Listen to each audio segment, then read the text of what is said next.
Sound. How do you think social media helps you promote your work? So, social media has a lot of like impact in ways of like promoting it and stuff. Because if you have a new single out, you can just tell everyone about it in a short space of time. You don't have to like go up to people like in the street or whatever, like, oh, check this out, we've got a new single out. So if you have loads of followers, or if you have just like your mates on there, you just be like, yo, check it out, share it, and that helps us as artists get as much exposure for it. Do you know what I mean? Yeah. Do you feel like sometimes your posts get lost in the floods of other artists also promoting their work on social media? Yeah, definitely, because the music, like, some scenes are so, oh, what's the word for it? I can't remember. It's like a lot. Oh my god, what's the word? I can't fucking remember. I'm not sure. It's like loads. Yeah. Wait, just like we could cut it out. Yeah. But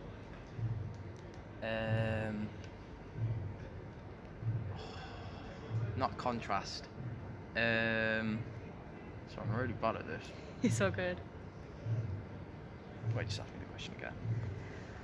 Do you think it's ever harder for you to get noticed through social media with the mass amounts of other bands and artists also promoting their work?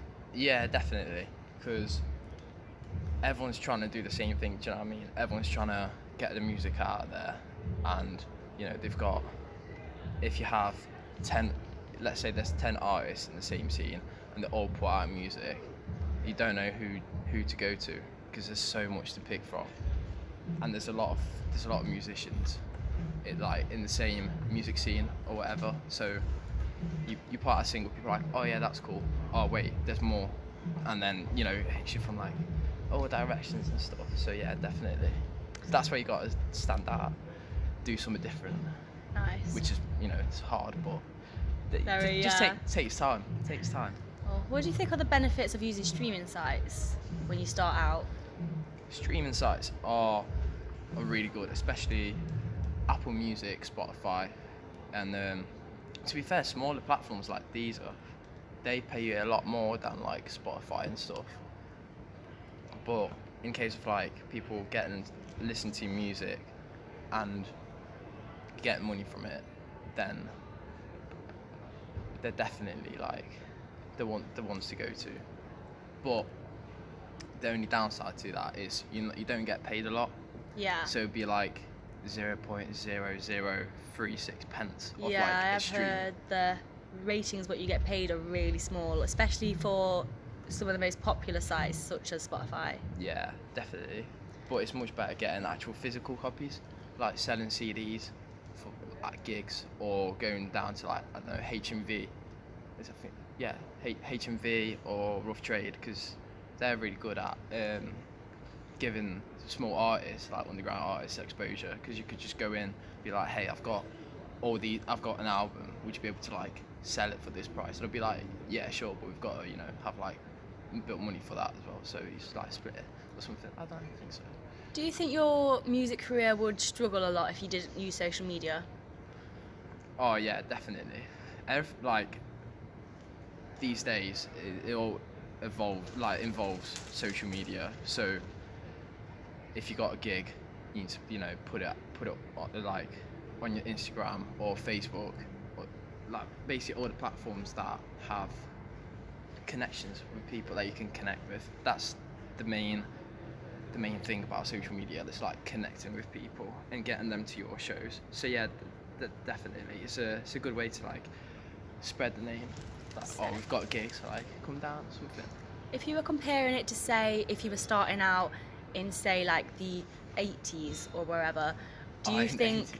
like those kind of methods, they just don't work in these day and age now, and it's like a died out way of promoting? It's not like they don't work, it's just it's very hard to make it in the music industry with doing the old, like doing the old way, the old way, because social media is basically what what artists use to get the content out there for like gigs, music, whatever they're doing. So I don't think it's as effective as social media is these days, but still like go out, make posters, tell people, get some stickers, anything, literally anything, as long as people get to see your name on, phone, on the walls, whatever.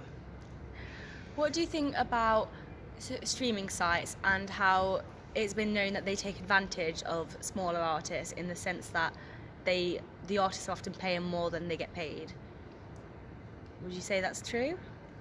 Do you mean what streaming sites like Yeah. Spotify, Apple Music? Do you think that they do take advantage of the local artists when they're starting out? So I don't necessarily believe that, but it is a lot harder for an artist that just started out to make a bit of enough money to like live off it, because obviously they don't have as big a following yet. So yeah, definitely. What kind of sites would you say are essential to your music career? Social media or streaming sites? So essential websites. Definitely Instagram, Facebook. Basically, I think it's mainly those two, because you could use them to promote your work really well, and also you can boost posts, so more people, and you can target like your main audience if you know who they are. You could look at like insights to see who looks at your work, and then you look at that and be like, all right, so let's say 50 people are listening to me in Nottingham, and then 20 people listen to me in like Birmingham, so to target people in Nottingham more, and that helps us as an artist to figure out where to do more shows and stuff like that. So yeah, I reckon Facebook and Instagram are really good. What do you think is important to make you stand out in the modern day music industry and make your band so that it grabs attention? How to stand out? Literally just say, don't see it as like. Wait, can you just ask me again? Yeah, of course.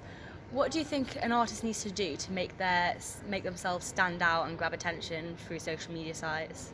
Just literally just be yourself. Don't follow what other bands are doing. Yeah, like you can take inspiration from bands and artists that you like, but don't stress about that too much, because I used to stress about that loads. Be like, oh, this artist's doing this, then we should probably do that. But at the end of the day, people listen to your music because they like who you are, and not who trying to be like.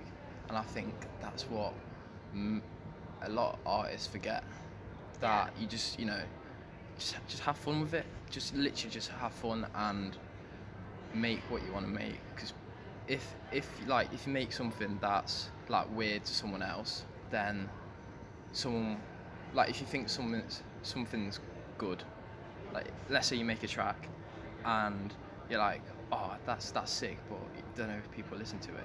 As long as you find it good, other people not good, but if you be like, yeah, I could jam to this. Other people, there will be people out there that will listen to it as well. Do you know what I mean? Well, do you feel like with physical music like CDs and records being in a kind of dying fashion, or does that mean that you're kind of obligated to have your music on streaming sites?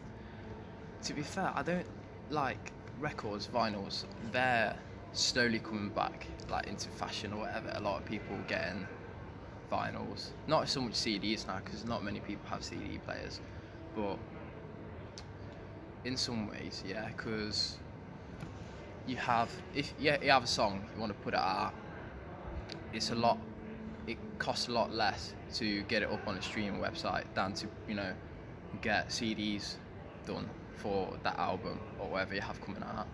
So I don't think that's entirely true. You're not obligated to get physical copies and stuff, but it'll be good because it's more Like it's physical. People like to hold it and be like, oh Yeah. yeah, this is sick. It's better than digital, which anyone can have it. Do you believe that with streaming sites making music so easily accessible, people go to less gigs? One of the theories that I looked at was it was discussing that most people will have lots of artists but only a few songs by each artist, so they're not going to go see any of them live. Do you feel like people go to more live gigs if music wasn't so easily accessible? To be fair, I haven't really thought about it, but now that you said that, probably yeah. I feel like a lot more people go down to gigs just to hear a bit of like live music, because back in like 1940s, where there wasn't as much music going around, or music was very expensive, like CDs and stuff. A lot more people just go down to local shows, go down to the pub. There'd be a band on or whatever. So I think there is something in that. If music wasn't accessible, like as accessible as it is today, a lot more people would go down. But there's like the other side to it. If it wasn't that accessible, then would they really hear you, like hear your songs and stuff like that? Because not everyone has the money or like the facilities to just get the music out there printed or like get on digital stuff. Do you think if you were as you are now 30 years ago, do you think you would be able to thrive in the music scene like you are doing, or do you think you'd struggle more? Well, 30 years ago, a lot more people went down to local shows. Not saying that people don't go down to shows today, but that was like the only option, really. Cause 30 years ago, that was like, music was at the top. Everyone was like, well, let's go down to this gig. Yeah, it'd be fucking sick. So do you think that way, in some ways, would have helped you maybe thrive a bit faster? Or do you think it would have held you back with not being able to promote yourself as easily? I don't think it'll hold us back. It'll be more difficult to get the word out that we've got music or like we've got gigs and stuff. But there's other ways to go around it. Like you can tell people, tell friends of friends, and like tell your mates to tell their mates and stuff like that. So they'll come down to your shows and hopefully buy music. But yeah, definitely like 30 years ago, a lot more people were down to gigs, but also it wasn't as expensive. And like in the UK or wherever, there was a lot going on. Like a lot. The underground scene was really big as well. Like punk, thrash punk, and stuff like that. People love that. It's coming out. Like it's coming back now. For like Birmingham. Birmingham's got a fucking 16 for that. Alright, I think that's all I need to ask.